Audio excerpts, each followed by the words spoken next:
Jumpa kembali dalam Dinamis, dialog dan informasi di hari Kamis.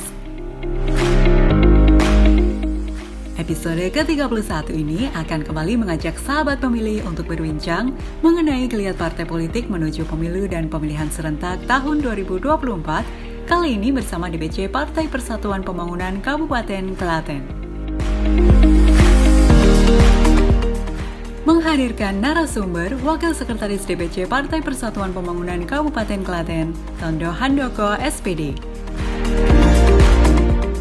Dan akan dipandu oleh Ketua Divisi Sosdikli Parmas dan SDM KPU Klaten, Wandyo Supriyatno SHMH. Subscribe channel YouTube KPU Klaten untuk mendapatkan info terbaru seputar kepemiluan dan saksikan terus Dinamis setiap Kamis mulai pukul 10 waktu Indonesia Barat.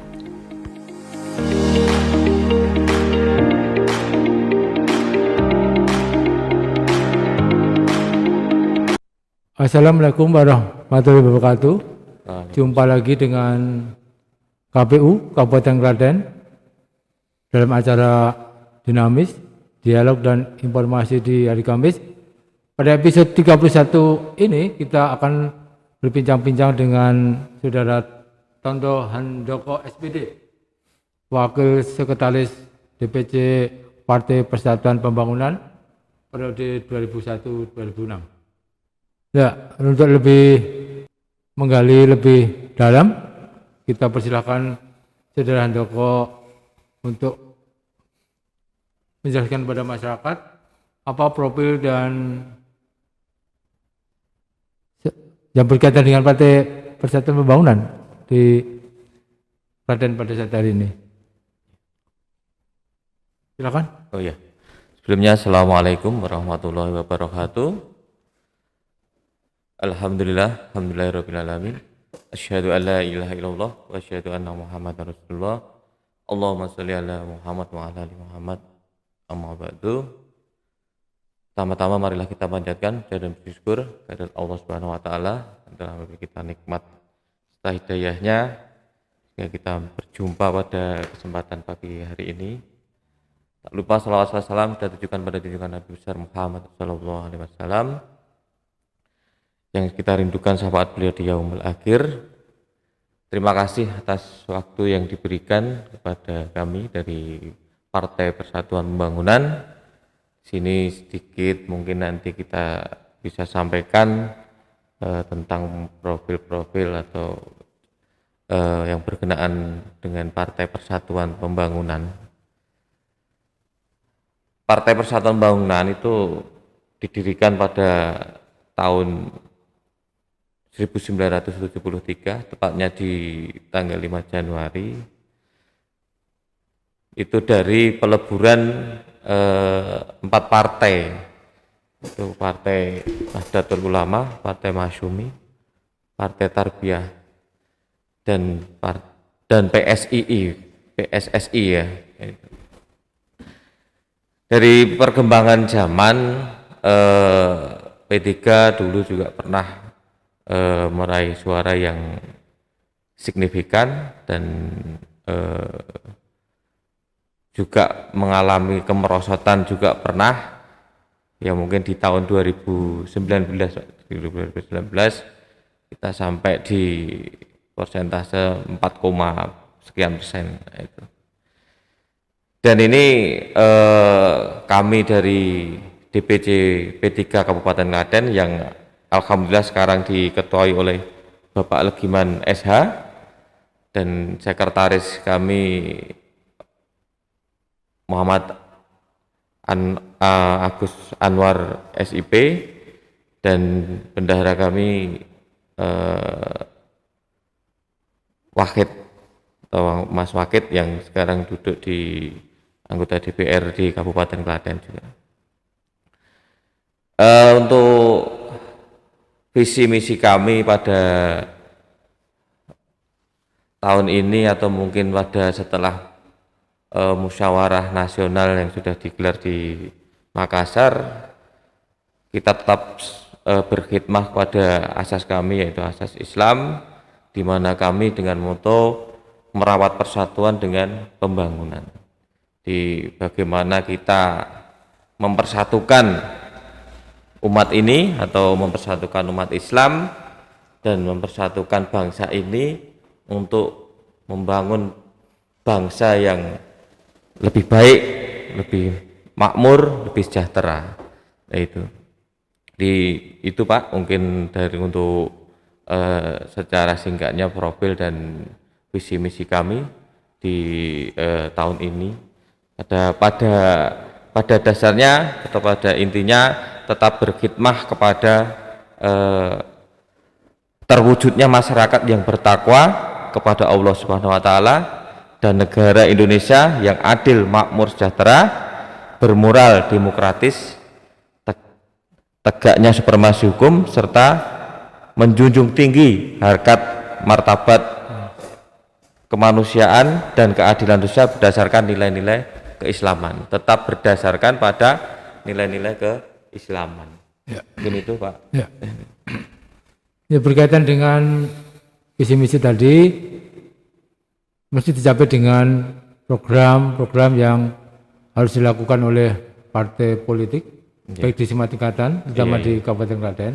Nah, untuk mencapai tujuan agar visi misi itu tercapai, program-program apa saja yang sudah dilakukan oleh DPC Partai Persatuan Pembangunan dalam rangka melakukan pendidikan politik, baik pada anggota maupun pada masyarakat umum pada umumnya, sebagai konstituen. Silakan. Untuk program-program yang akan kami jalankan atau yang sudah kami rencanakan di tahun ini dan yang akan datang, untuk internalnya kita akan tetap mengadakan latihan dasar kepemimpinan atau yang disebut kalau di partai kami itu LKKD. Nah, dan itu sebagai syarat Pak. Jadi untuk syarat di mana kepengurusan P3 itu harus melalui latihan dasar kepemimpinan dan latihan dasar partai. Di situ nanti kita diajarkan tentang ideologi Islam. Terus yang selanjutnya juga kita masih membina terutama di sayap partai kami, di sayap P3, yaitu di Gerakan Pemuda Ka'bah. Di GPK itu masih kita laksanakan untuk saat ini pengajian-pengajian yang berkonsentrasi pada kegiatan keislaman dan dakwah dan pembelajaran politik di situ. Jadi di situ kita tidak hanya memperkuat keimanan dan ketakwaan, tapi kita sampaikan di situ juga pembelajaran tentang berkemasyarakatan yang baik dan berpolitik yang baik di situ, Pak.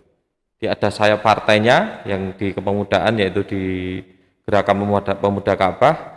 Terus yang kedua di Wanita Persatuan Pembangunan. Itu sama kegiatannya juga, karena kita basisnya juga Islam dan kita dakwah, kita selalu menggunakan media pengajian atau dakwah seperti itu, Pak.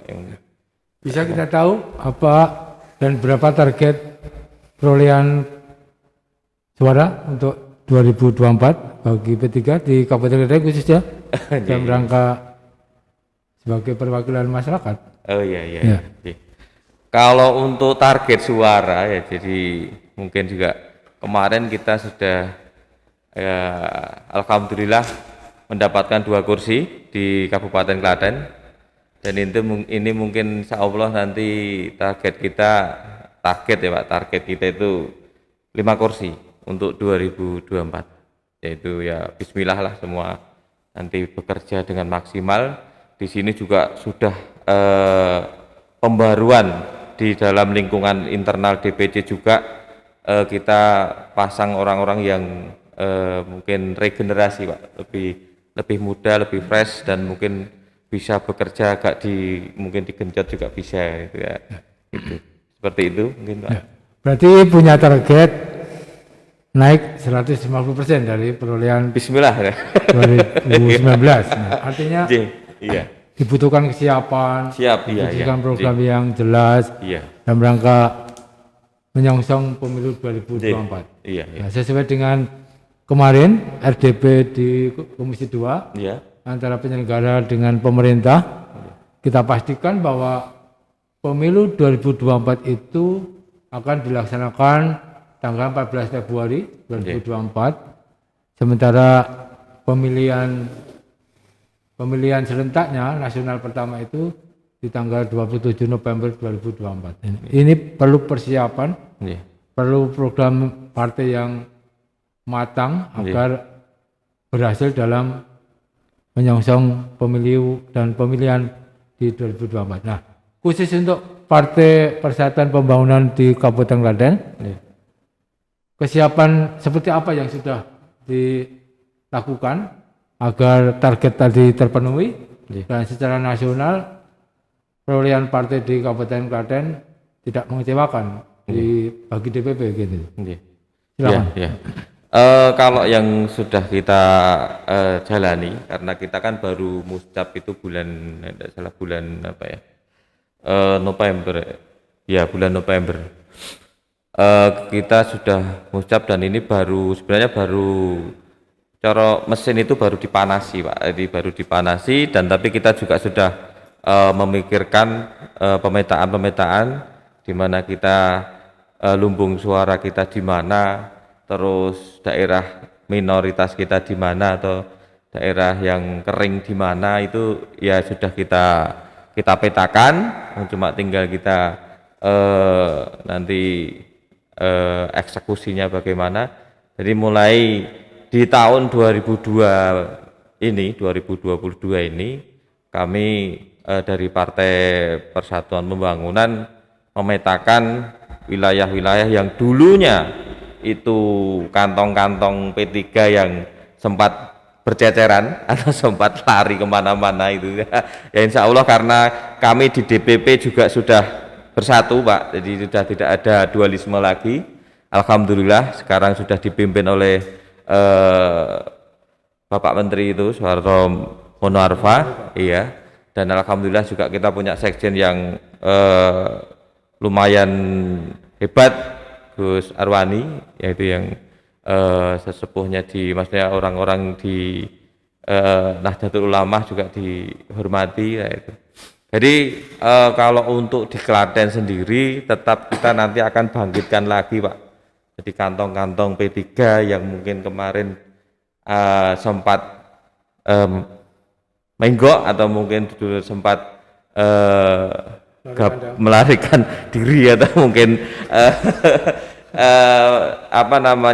ya mungkin tidak cocok dengan dualisme yang pernah terjadi, yaitu insya Allah kami akan rangkul kembali karena di Klaten kita juga dulu pernah mendapatkan hampir 7 kursi, Pak, kalau tidak salah ya, 7 kursi. Nah, insya Allah nanti kita maksimal target kita di 5 kursi dan mungkin di kantong-kantong itu secara perhitungan di atas kertas insya Allah masih bisa terpenuhi ya, semuanya juga nanti wallahu alam lah, semuanya juga nanti Allah yang menentukan. Kita hanya berikhtiar saja, di mana Partai Persatuan itu hanya ingin mengajak umat Islam kembali untuk bersatu lagi.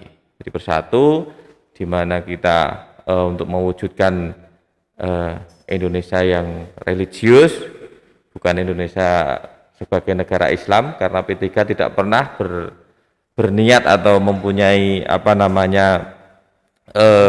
tujuan untuk menjadikan Indonesia sebagai partai Islam, itu tidak ada dari dulu, dari kalau basisnya, kalau asasnya masih Islam, tapi kalau untuk kita menjadikan Indonesia sebagai negara Islam itu tidak ada, Pak. Jadi kita tetap istiqomah dengan pendiri-pendiri dulu yang dimana Mbah Maimun yang mungkin jadi ikon yang berpesan kepada kader-kadernya bahwa P3 itu harus tetap hidup karena memang P3 partai satu-satunya partai Islam saat ini yang masih mempunyai kursi di Senayan juga, Pak. Mungkin itu.